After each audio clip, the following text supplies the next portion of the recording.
Namaste and welcome. Thank you for listening to me. Today, I want to talk about a topic I saw on our forum recently, and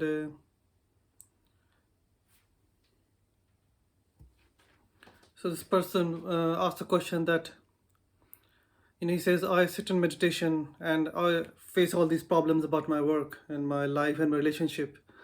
And he said, I know you're supposed to let them go, but I can't let them go. And his question was, how can I let go? How can I, avoid all these problems that crop up in meditation? So I'm sure it happened to me, it happened to everyone. You sit down to meditate and suddenly stuff that's going on at work or in your family life or your health suddenly comes up to your mind. And the traditional advice is just let go. And yeah, that's one of those things that easier to say than actually do. Today I would like to challenge this belief. You cannot just let go because that's a form of spiritual bypassing.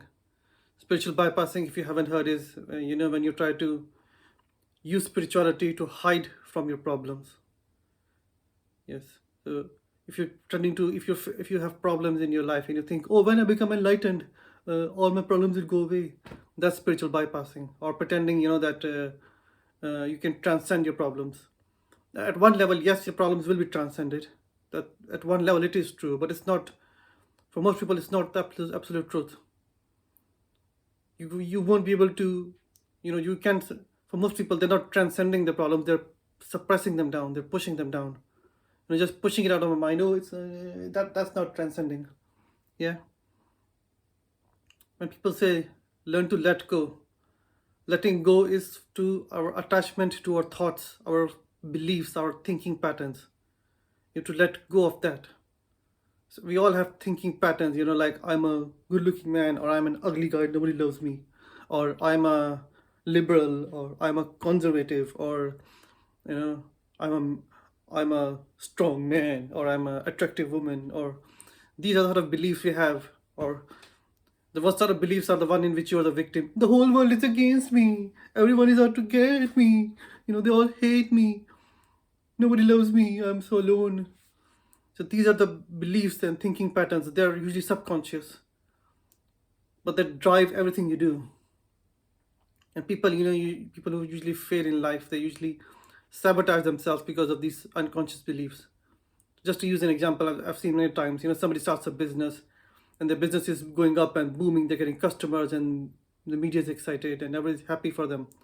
And then they do something stupid, like they'll insult their client, or they have a the affair with somebody, and or they'll sexually harass one of the employees, or just harass one of the employees, and they'll get a lot of bad publicity, and their clients will dump them, and suddenly their business, it was going and it goes, and you wonder why this happened. And it happens because these people who usually do this, they've got self-loathing and self-hate inside of them. They don't believe they're good enough, and the subconscious pattern, it comes up to the surface and destroys them whenever they're about to become successful.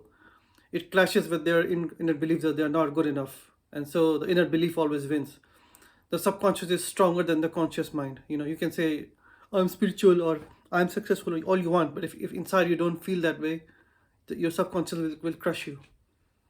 Okay, so this is not just for spiritual, this is for material life as well.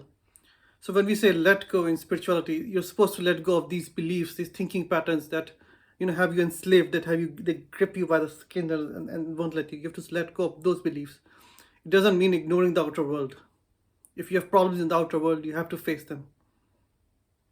If you're having problems at job, you have to face those problems. If you're having problems in your relationships, you have to find out why. And you might think that that's not spiritual. Well, the thing is that it is spiritual, because, as I've said before, there's no difference between the spiritual and the material life. They're the same. If you have problems in your spiritual life, you'll have problems in your material life. If you're a failure in your material life, you'll be a failure in your spiritual life. I know this is shocking because the propaganda says that, oh, if you're spiritual, you live a simple life, you drive a bicycle, you live in a small house. That's a load of crap. Yeah. People who are failures in their material life are also failures in their spiritual life, because the spiritual life and the material life are the same. So if you're having problems in the outer world, that usually reflects something going on inside of you. Okay, I'm not, I mean, obviously, if bad things will happen to you, you'll fall sick, people you love will fall sick or die. I'm talking about patterns. So if you keep seeing the same pattern over and over in your life, that usually points to something inside. Like, if every job you go to, you meet an rude boss who insults you, or every time you go into a relationship, your girlfriend or boyfriend dumps you after 3 months, and you're seeing these patterns. They might not be so obvious. This is very obvious. They might be more subtle. The patterns keep coming up. That means there's something inside of you that's sort of attracting that sort of misery, as it were. I know it sounds all woo woo and so like, oh, it's the law of attraction, but yeah, it does work. It is true. The law of attraction is true, and you don't have to believe in supernatural things. It's your own subconscious that, your subconscious programming that's bringing up all this crap in the outer world. And so, if you're facing problems in the outer world, by all means, use meditation as a tool to fix them. Meditation gives you super laser power focus, and you can use that to analyze your own life.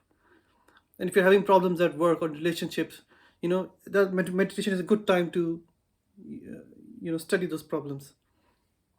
Meditation is not hiding from your problems. It's putting the laser light. It's like normal mind is like, it's like a weak LED bulb that has no power at all. When you switch on, when you start meditating, it's like having a really powerful flashlight. You can focus it, and you can look at your own mind, and you can analyze yourself. And if you're really honest, you will find that your outer problems are being caused by inner problems. That's my experience been. Especially patterns. I'm not talking individual. Yeah, you might fall sick, or people you love, that shit's gonna happen. I don't believe in the hardcore law of attraction people who say everything that goes on in your life is your fault. No, it's not. Shit happens to everyone, and shit will happen to you. Yeah, I'm not saying that everything that goes on in your life is your fault. But certainly patterns, if you're seeing patterns in your job, you always find an asshole boss, or your girlfriend or boyfriend always dump you or cheat on you after 3 months or 6 months, or you always end up lonely and sad. That means there's something inside of you that's attracting that pain, and you cannot hide from that pain. Letting go does not mean you pretend, oh, I'm so spiritual that I won't let this affect me. That is spiritual bypassing. That is the definition of spiritual bypassing. So what should you do? The way it worked for me is, oh, there's a storm going on. Stuff is falling down. Give me a second. The storm outside. So yeah, there's a storm going on outside. You must have heard crashing and banging. And this is a good metaphor. This room is our inner self. Outside there might be a storm going on, and there might be wind blowing and stuff falling down and stuff blowing away. The inside should always be calm, and that's how this is a good analog for spirituality. Shit goes on outside, but it shouldn't affect you inside. Obviously, like sometimes I had to go out and see what was falling down and fix it. And the same with spirituality. Sometimes you will have to come out of the inner world and look at the outer world. But the inner world should remain calm. Like the storm is going on inside, but inside this room you don't see wind blowing or stuff blowing. This is how spirituality should be. Your inner self should be calm. And it's hard, but it's doable if you stick with it. Anyway, let's talk about problems. If you're facing, what works for me is, you spend 5 minutes, 10 minutes sitting quietly. Then you get a journal or something, and you look at what the problems am I facing. And you try to see if there's a pattern inside of you, there's a thinking pattern inside of you that's causing it. And it's hard, but it's doable. What works for me, I'll just tell you what. You should just keep writing. It's called journal. Some people call it journaling. I don't like that term because, the way most people do it is it's still useful. But they do it just as a psychological thing. And that's fine. There's nothing wrong with it. But I do it for spiritual reasons. And if you're having problem with job, you write down why am I having problems? What am I doing to attract these problems? Is there something inside of me? And I find that writing down or recording on your phone or something, and it works really well, because just thinking about it doesn't work. You have to put it on into a format, put it on paper. You can type it on your computer, or you can speak on it.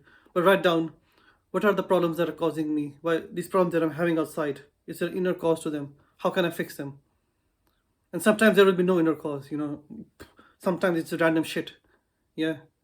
It grows very cold. Your heating bill goes up.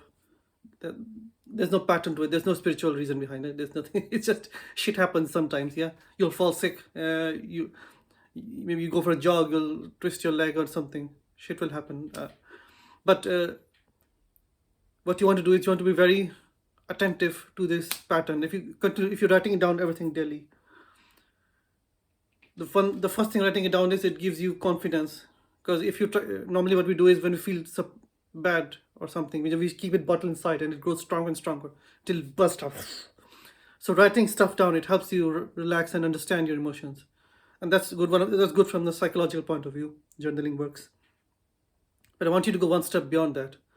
I want you to not just write down to understand your feelings and make peace with your feelings, because most of the time, 90% of the time, our feelings, the anger we feel, the irritation we feel, it's because we're suppressing, we're not listening to ourselves. We think, oh, these are bad feelings, I'm spiritual, I shouldn't feel angry, I shouldn't feel depressed, this is not spiritual. Or no, you might piss out somebody, your boss, and you want to say, but then you'll suppress your feelings. And by writing them down, what happens is that if you express them, you accept them. That's another thing with spirituality, acceptance. If you're feeling angry, just write down, and if you feel embarrassed about your emotions, you can tear the paper afterward. But you have to write it down at least once. To put them into format. And what happens is, if you put it in a fixed format, like or you write it on a paper, or you record it on your phone, or you write it on your computer, what happens is that those feelings are expressed and they're no longer bottled up inside it, and they no longer attack you that much. Most of our emotional problems go away if we just are willing to accept them. So this is not 100% spirituality, and in traditional spirituality, you're supposed to look at your emotions and not flow with them. But that crap doesn't work with me. For me, if I'm just looking at my emotions, doesn't work. I've made a video about this previously, but if you've got negative thoughts, they're like bullies in your head, and just ignoring them doesn't work. They're still going to beat you up. The best way to do is express them, write them out, see if there's a pattern, and you'll see a pattern if you write daily. Even if you write half a page, you start seeing patterns, and then you can work on those patterns. That can be your meditation. If you've got a pattern that I'm not good enough, nobody loves me, you can meditate on that. Just sit and think about it. Just focus on it. Or you can do affirmations like, I am good enough. The universe does love me. I have friends who love me. So it's a long-term process. It's not a shortcut. So we started with letting go. Letting go means letting go of your thought patterns and your thinking patterns and your addiction to thinking. It does not mean ignoring the outer world. So if you've got this feeling, like I was just saying, I'm not good enough, that's just a thought pattern, right? Nobody loves me. That's just a thought in your head. I'm alone, or I'm not good enough to get that job or that girl or that boy. That's just a thought in your head. That's what you're supposed to let go. You're supposed to let go of attachment to the thought. But you cannot repeat. You cannot let go of something that you're suppressing. It first has to come to your conscious attention. You have to consciously analyze it. You have to consciously think about it. That's why I say write it down. Think about it. Is it true? Is it false? And maybe you'll find it's true. Maybe you are not good enough. And if you're trying to find a job, your top job, maybe you need more training. Maybe you need more experience. And if you're trying to find a girlfriend or a boyfriend, maybe you need to, take a shower now and then. This is more true for men than women, yeah. But maybe you need to try to take a shower now and then. Brush your teeth maybe once a week. No, so that's the thing. You need to analyze: is it true or not? And maybe there's an element of truth in it, in which you know what to do next. And if it's just a thought in your head, you need to let go of the thought. And you can do that by meditating on it, or by doing affirmations that are opposite to it. So if your thought is, I'm not good enough, the affirmation is, I am good enough, I am loved, I am respected. And that works as well. So letting go. Let go of your addiction to thinking, your attachment to your thought forms, attachment to your beliefs. Let go of that. But don't use it as an excuse to run away from the world. And that concludes our lesson for the day. Thank you very much. And the storm has calmed down as well outside.